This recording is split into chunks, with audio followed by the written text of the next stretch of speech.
to you, Ghana. This is Confessions on TV3. My name is Miss Nancy, and I'm delighted to come to you tonight. And then Sema Kakraka, a semno ajiminsem, fine gentleman with a very interesting story confession. These are the things happening in other people's lives, social issues we bring to you every Saturday evening at 9 p.m. so that you can learn a thing or two from it. My studio audience are very ready, so are my counselors. So let's get into the talking. Please do not go away. I will be right back. Evening, Ghana. I'm seated in the confessions booth. And this gentleman says he has a confession that is interesting and would give us the shock of our lives. I'm curious as much as you. My dear, you're welcome to Confessions. Thank you, Miss Nancy. My name is Kweku. Yes, Kweku. Yeah. I've married for 4 years. Wonderful. And I'm not happy in my marriage. You're not? Yes, so this happened before we getting married. I wanted to have sex with my wife. But she told me we can't have sex. That is before you got married? Yes, please. You never had sex with your wife to be? Yeah. Awesome. So she told me she's a virgin. Yeah, so after the wedding, after the wedding, having a chat in the hotel. That was our honeymoon. Okay. So we're chatting. I told her I want us to have sex, and she told me she's coming. Okay. So she went to town. I've been calling her, but she wasn't picking my calls. So I was confused. I thought something has happened to her. So I was walking around the hotel, asking the receptionist, please, have you seen my wife? And he said, no, she went out. Yeah. I know she went out. Yeah. So later she called me, she'll come home, I should allow her to be in town or something. Okay. So I just relaxed, being in the room. And the next morning she came. I said, baby. She left at night and came the next morning. Yes. So I was confused. You would be. Confused. Because I want to have time with you and you leaving me in the hotel. That's how the night of our wedding. Yes. So I wasn't comfortable. I was hurt. Yeah. So I asked her, baby, I want her to have sex right now. And she told me she went to town last night and, she met guys. Okay. So if she wants us to she can't have sex with only me. I mean, come again. She can't. She went to town last night, she met some guys. Yes. And she cannot have sex with only you. Yes.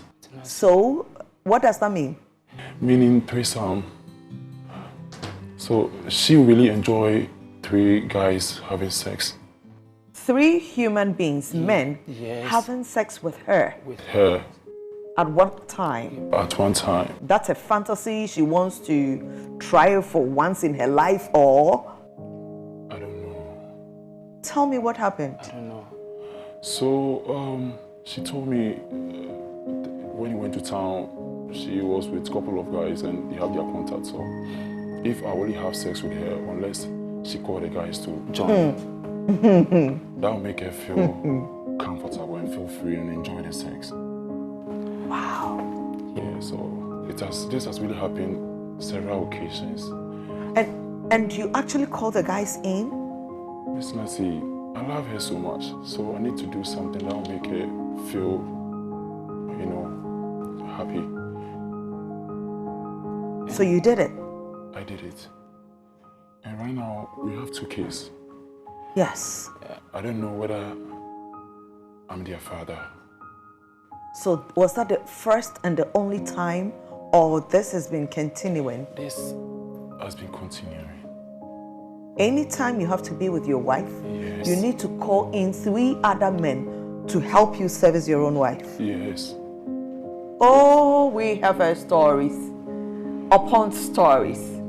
Now this is it for me. The woman says that whenever I need to have sexual intercourse with my own husband, I think he's unable to satisfy me alone, so I need 3 other men to come on duty. 2 children, the man does not even know whether he served these children or not. This is Confessions and Sema Kesefie. People, let's go into the studio. My counselors and my guests are ready.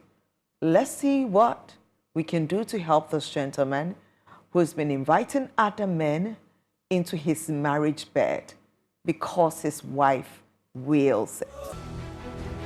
For you. Mr. Kelly Daniels. Hi. Always a pleasure to have you. Thank you very much. Good to be here again. Counselor. Yes, ma'am. You heard a confession. It over me. I mean, I want to believe it's not true. But I was with the man in the booth. I saw his body language. I saw his voice. He was technically shaking whilst narrating. Miss Nancy, I was indeed taken aback. And I was just asking myself some series of questions. What is marriage about? It's between one man and one woman. That is the genesis of it. Yeah. And if I really want to marry, it is the one I have married that I go for. How come this time round, my wife now tells me for us to have sex, I need to have 3, 4 more? You never heard of fantasies? This is a disorder. You don't think it's a fantasy? I don't think I won't subscribe to it. I am not a believer of it. You don't believe in threesomes? Fantasies do not last. They are thought. They are feelings. They are some kind of a wish you want, but it fizzles out. You, at the end of it, are you still not the same who you are, or you have changed to become a super person? After the foursome or the threesome, who then do you become? Let's get something right. We are deviating from the norms. From the norms. And come to think of it, on your honeymoon day, you left the husband alone. What do we do when we marry and we go for honeymoon? We are asking questions. Yeah, Sisi, how are you? What is happening? That is, we don't even rejoice. We have conversations, exactly, serious conversations. Serious conversation. Where was it? She left. She left. She didn't commence it, nor did she have it. Too bad. Kelly Daniels. Yeah, Miss Nancy. Let's talk about the gentleman in this situation. Yes. The man that had to endure 3 other men sharing the joy pot of his wife with him on their honeymoon night. Miss Nancy, he called for it. And he's absolutely responsible for the dilemma or the drama he's facing at the moment. I say this for 2 reasons. The first reason is this. You see, marriage was not instituted by any country, any clan, any geographical territory, marriage was not instituted by any culture. It was instituted by God himself. No culture can decide this is how marriage should be. No nationality should be able to say this is how we want marriage to be. You can't buy a device and ignore the manual. The manual tells you how best the device should be used, because in the mind of the manufacturer, this is how best this device should be applied. So this man and the woman are not yet married, because this is not the original plan for why the Institute of Marriage was founded. So this is not a marriage. This is literally a cohabitation situation with extra pads to make it what it is. So he's literally the official partner, but then there are other partners who come along. You know, it's like World Cup, like a tournament. Because you see, at the time you do 3 people this time, we are used to them. Let's invite more players into the game. You know how in the olden days when women go have sex with, multiple men have sex with one woman, we used to call it gala. Like a football technical word. Exactly. It's a gala. To what end? It's not God's original plan. That's my point. Until you stay according to the dictates of the original plan, the end result can't be right. Thank you. Thank you. Yes, sir. Okay. Hey, It's good to see you. Hey, Miss Nancy, looking good. Thank you. All right. First of all, I just will say that the guy is stupid. He's a fool. Odome nipa Jimmy. Jimmy. Jimmy be where Jimmy do. Oforian ponsa. Jimmy nipa Jimmy. Debbie. Jimmy way die. Oforian ponsa wakap nipa ba kon wanka nipa prensa.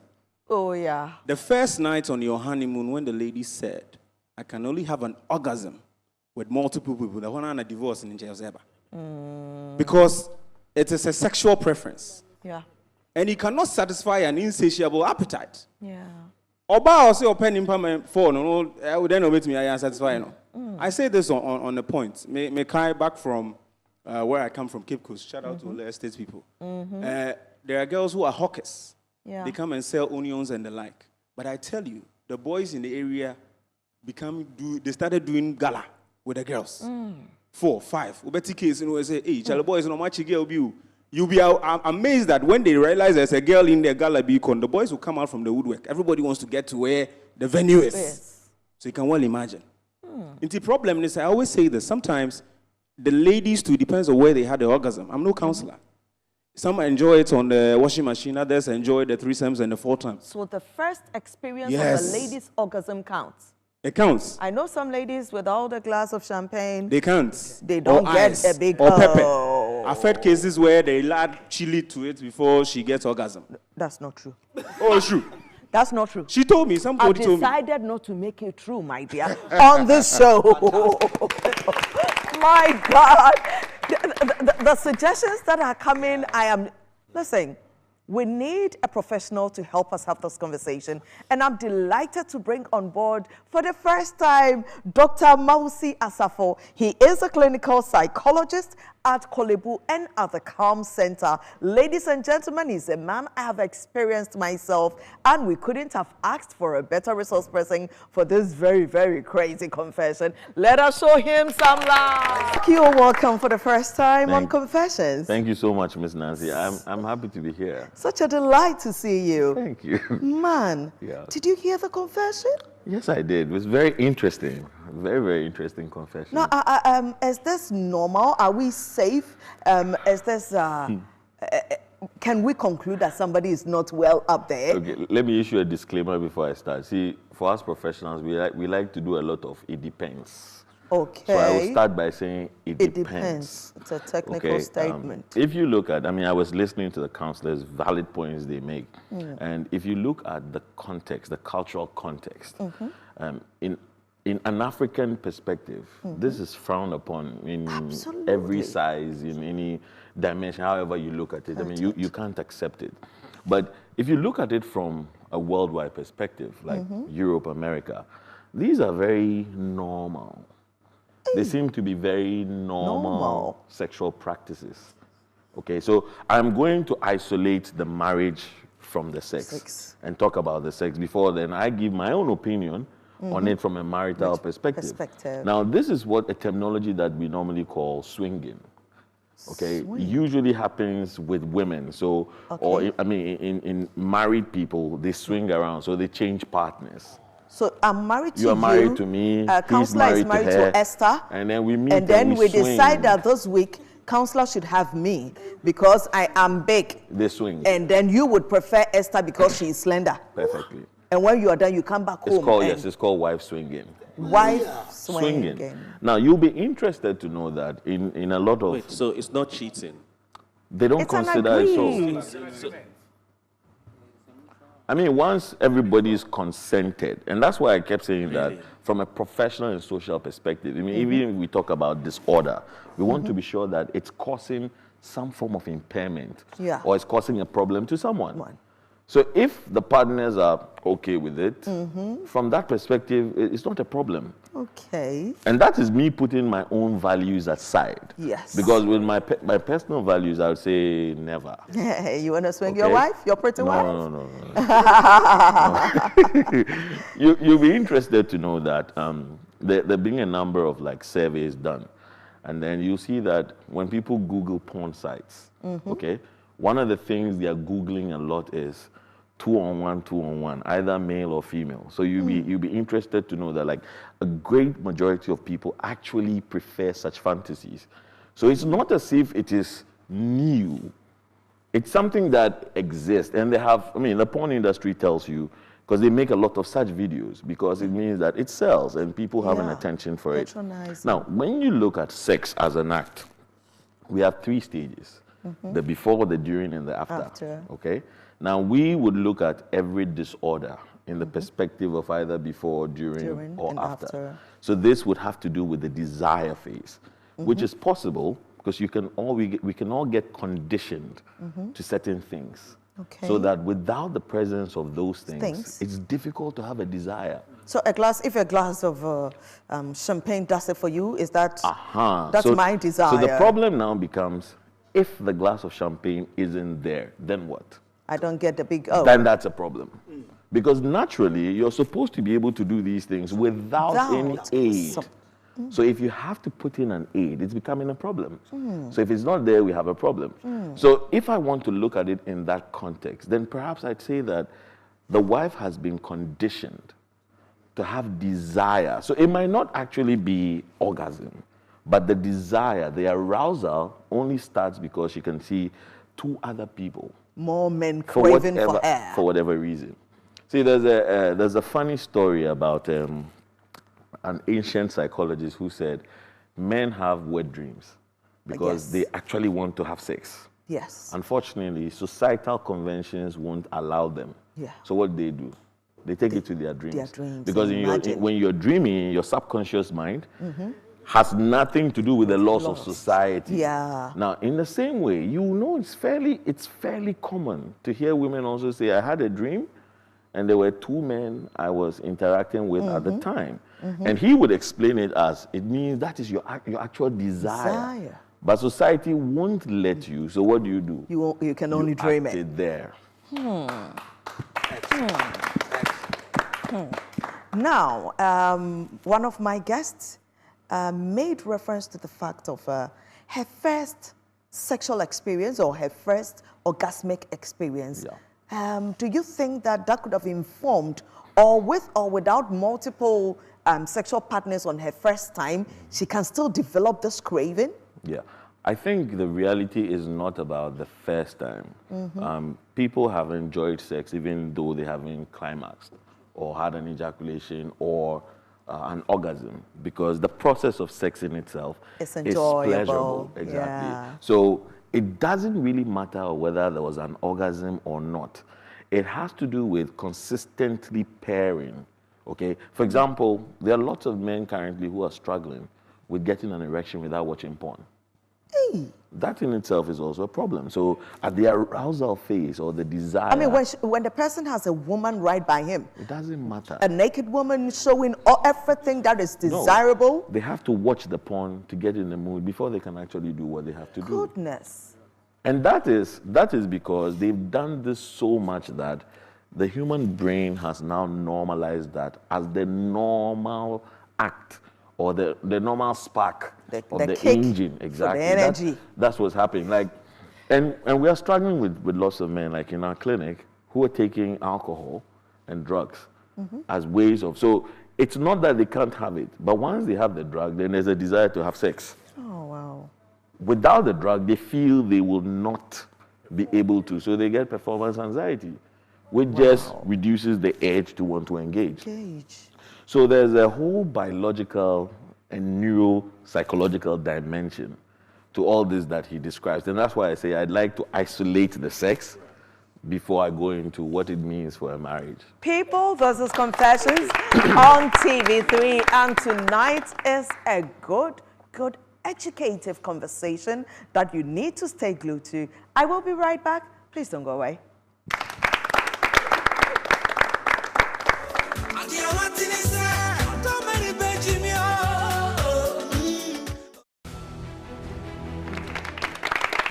You are welcome back. We have been talking about the woman who is making such demands that we feel is unhealthy. Now the gentleman that has to deal with on his wedding night, the day after his wedding night, per his narration, that I cannot sleep with you alone. I need 3 more people to come help you. Because at a site, I do not think you have the ability to give me the satisfaction that I need. Yeah. The guy is still in the booth. His confidence, his sexual confidence, his confidence as a man in general. It's a mix of many things, really. Let me start by saying that I wonder what the relationship was like, prior to them even getting married. He said they didn't have sex before marriage. Yeah, I can totally understand that. But there is no way two people would say we're in love and not even once feel that maybe we want to hug or, kiss, caress. Regardless of how religious you are. These are things that are, and I'm explaining from a purely biological standpoint. People would attempt and then, they'll restrain by saying, that we'll get married eventually so we can do it. So did this ever happen? Because that's my first question. My man, are you there? Yes, Auntie Nancy, I'm here. Yes. Did you ever try getting intimate with her? Yes. And how far did you go? What did you do? We only do romance, touching her and having a kissing and stuff. It was just romance? Yes. So just kissing? Just kissing, that's all. Did you touch her? I did. Intimately? Yes. Did you feel she was ready? She wasn't comfortable. She wasn't comfortable, right? Comfortable, yeah. Thank you. Doc? Can I also ask this? Please. What was the response when you were doing the touching or kissing? What was the response from the woman? Okay, what we were doing, having the touching and the kissing, she really enjoyed it. But having trying to have sex with her, she told me she's a virgin, and unless we are done married before. Okay. She can't allow me to have sex. Nice cover up. A virgin that requires multiple partners is Thank you, Doc. I mean, I'll give you a context of 2 clients that we worked with who were under the impression they were virgins. And they were under the impression they were virgins. I mean, Doc, how? I say that from a very technical standpoint. So tell us. These are people who had been molested sexually or raped when they were children. Okay. And the way the human brain works is this is very unsettling. It's a painful emotion. Now, sometimes automatically the brain will push it out of your consciousness. We call repression.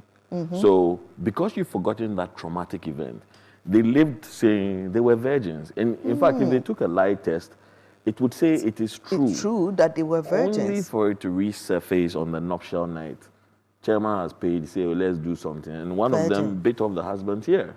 Oh my God. Because all those memories suddenly just rushed back. So I want to look at it from that dimension as well, that maybe she could say, I'm a virgin. But what if she had undergone something when she was younger that she either is unaware of or doesn't want to acknowledge? What have we also noticed about people who go through sexual ordeals? They seem to trivialize sex a lot. Because, I mean, someone says, I'm saving myself. Okay, so that virginity is such a powerful, rewarding, or, it's a great treasure for them. Yeah. And then somebody just takes it away. Someone who doesn't deserve it because they didn't consent to it. Give it to you. Then afterwards, they're like, to what end? So now they become overly sexual. Because it's of no value to them anymore. What they used to protect was snatched away from them. Someone just so now let's take it easy. It's not a big deal. So these things happen, from a psychological standpoint. I'm still very confused about the dynamics of this. I want to ask some questions like, did you marry the lady because she was taking care of you? Or that you were getting some financial something from the girl or her parents? Was that it? Because so for you, when he found out that the woman had these preferences, naturally he should have walked. He should have made a stance. You see, and making a stance does not mean walking away. But it's saying, I cannot deal with this, I cannot tolerate it. And if it's a problem, because I care about you so much. How about if his own fantasies kicked in? Well, then that's where we say you're consenting as a point. See, interesting thing about compromising is when you compromise once, You have to compromise 50 more times to undo one compromise. It's a big problem. Mr. Nancy, I have a question. Yes, let me take Alafia. Miss Nancy, it's good to see you again, and then I'm enjoying the doctor. Indeed. There's something I want to say here. People that don't travel far, people that don't travel outside Ghana, or don't travel to the European countries, this particular sex act becomes a serious canker to them. But if you're a traveler, if you move around the world, you get to know that these things are normal. In other places. Let me say this. We have friends that lives in Ghana here with us. They are not smokers, they are not drinkers, they are not humanizers. When they traveled outside Ghana, the next 2 weeks, 3 weeks, you start hearing from them, or in their pictures and videos, you see them smoking, drinking, getting into clubs. It is similar to this. You see, sometimes we look at our tradition, our customs, and frown on certain things that gives people a special desire to enjoy in life. Would you ever want to be in the same room where your wife is being touched, not just being touched by another man, she is enjoying being touched by another man? Miss Nancy, thank you for the question. But you see, it's the state of mind. And then would you? What happens? You see, Go straight to the question. Want to be in his shoes you see, or not? every question has a way of answering it. You understand? In this particular, no. You see, In when Alafia, in this when particular you put case, me in that corner, go ahead, I plead the no. Please, please. You see, Hello. listen, it I'm depends. in charge here. It I'm in depends. charge here. It depends because see, it depends because they say when you get to the bridge, you cross it. You understand? You haven't gotten there yet. When you are in that kind of relationship and you love your woman, he was in love. The gentleman, the so-called gentleman, he was in love. He knew it before. No idea what love is about. No. He knew it before he got into it. Thank you. Now I want to take charge from here. Okay. Yes. Thank you very much, Alafia. I mean, we've heard your submission. Doc, okay, please go ahead with your question. I want to ask the gentleman, how many turns did he get? Because this is your wife. So in the 4-year marriage, from the day after the honeymoon, how many turns did you get? I didn't know. You were having your turn and enjoy it.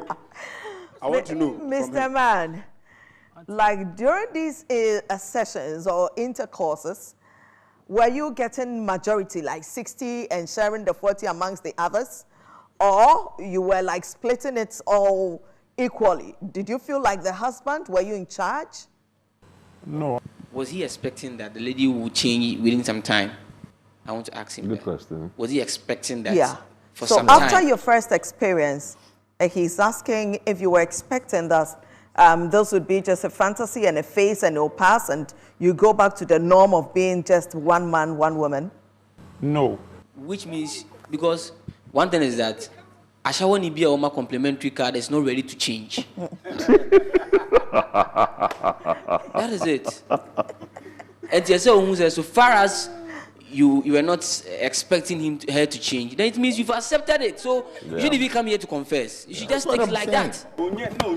Well, it's amazing. Sometimes people wonder why people come here. It's not always, I mean, sometimes they just need to share their stories without giving it to people that can make mockery of them. Imagine if he sat 4 of his friends down and told them that people, you know what I've been doing? Miss Nancy, Counselor. I also have a question for our man. Who does the selection of the men? Good question. Who really goes out there to say, Akwesi Kwejo Kwame, come? Is it him or the wife? And do they sort of become same throughout or they keep changing? Mr. Man, you are there. Yeah, I'm here, Auntie Nancy. So the first time you said the woman recommended the 2 guys she met in town. For the others, when you came home, who's been getting the contacts for you? My wife. At all occasions. She's always the one with the contacts. She's always. Did they have to do alcohol or drugs before they started? Yes, please. You drank and you taking random other people things? Or known people? He says the wife brings them. So. Yeah, the people she brings, are they random people to her or known people? They are unknown people, but they smoke and they take in drugs. They smoke and they take in drugs before they come, or in your presence? In my presence. Yeah. You are an official mascot. That's all I'm saying. No. Sorry. That's, yes, Doc? So, you know, listening to all of this, I would like to give us all an analogy. Please. And when we talk about addictions, you know, like sometimes they say people are using some drug of a choice and they want to stop, but they are not able to stop. And I want you to understand that addictions have nothing to do with willpower, neither have they anything to do with moral, whatever. No, an addiction actually affects the brain. It affects the reward center of the brain. So if you keep doing something the same way, the brain gets used to it. And if you try to change it, the brain punishes you. Why are you trying to make my life difficult, as it were? So if you look at these patterns that we talk about, first I need these X number of men, and I have to first, as it were, psych myself by using drugs and alcohol. I mean, these put you in an altered state. So you are not your usual self. You see, sometimes you ask, like with some researches that people have conducted amongst prostitutes, etc., they tell you, if I haven't used drugs, if I hadn't used alcohol, I'm unable to do my job. Yeah. And so there's a distinction between what I would ordinarily like to do and what I would do have under to do. Influence. So these are two things we have to look at. And so, I mean, I'm listening to the story, and I think that there are more things to it. In as much as my man's self-esteem is affected, I think his self-esteem had taken a hit way before he even met this lady. Yeah. To have such an attachment that makes it so difficult for you to move away. Mr. Man, let me ask you this. Was there ever a time in the 4 years of your marriage that brought forth 2 children that you had a private husband and wife sexual moment? No, please. This is Anytime that Never. Yeah, never. Anytime we're together and I try touching her, she wouldn't allow it. She wouldn't allow me to touch, and we always fight at home. Thank you. Did you ever request to have 2 women to join her for yourself as well? I tried, but she said no. You tried to get your fantasies fed, and she declined. She declined, yeah. Between you and her, who is financially stable? I am. He is? See, this is one of those times where I abnormally will say, is it juju or something? I mean, I don't believe in it, but you know, because I mean, looking at the situation, medically you cannot explain, spiritually you cannot explain. So just say juju. People, there are times that even the doctors get confused about situations, and they're asking if there are other influences. I mean, giving attention to this issue. Yes, Esther. Thank you very much, Miss Nancy. Now, one thing I've learned growing up is the fact that you don't fall in love, you walk in love. Now, when you fall in love, you do illogical things. But when you walk in love, you're able to think on your feet. When the need... falling in love, no.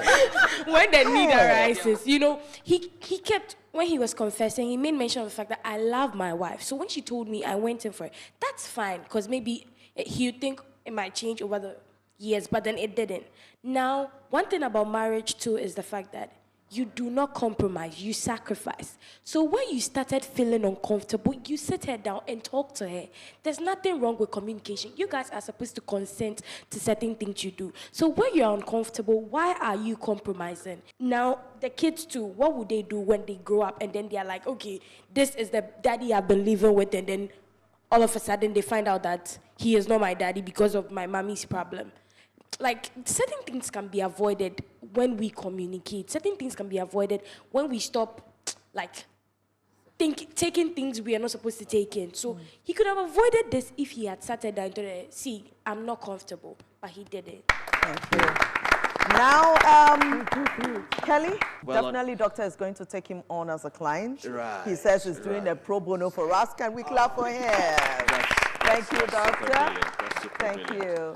I would say this without any reservation. Stick to the original plan. Stick to the master plan. Stick to the reason why marriage was founded, established, created. And it's not your idea. Marriage is not your idea. Marriage is God's idea. And you're just a player, an actor of a script God alone wrote. You can't edit God's ideology of marriage to suit what you would prefer. That's no longer marriage as long as God's manuscript is concerned. Let's stick to the original plan. That's how it goes. Thank you. Ms. Nancy. Counselor, I want to give you one shot before we get out of here. So he is feeling uncomfortable now. Is it okay under the circumstance for him to get comfort from another young lady elsewhere who is a normal woman that would just want to have him alone in the bed so that we can keep the family together? Total disaster. Hey. The first episode, the first scene, you've not worked yourself through it. You've not gotten answers to it. And you're going to compound the whole thing again in the second one. No, waiting.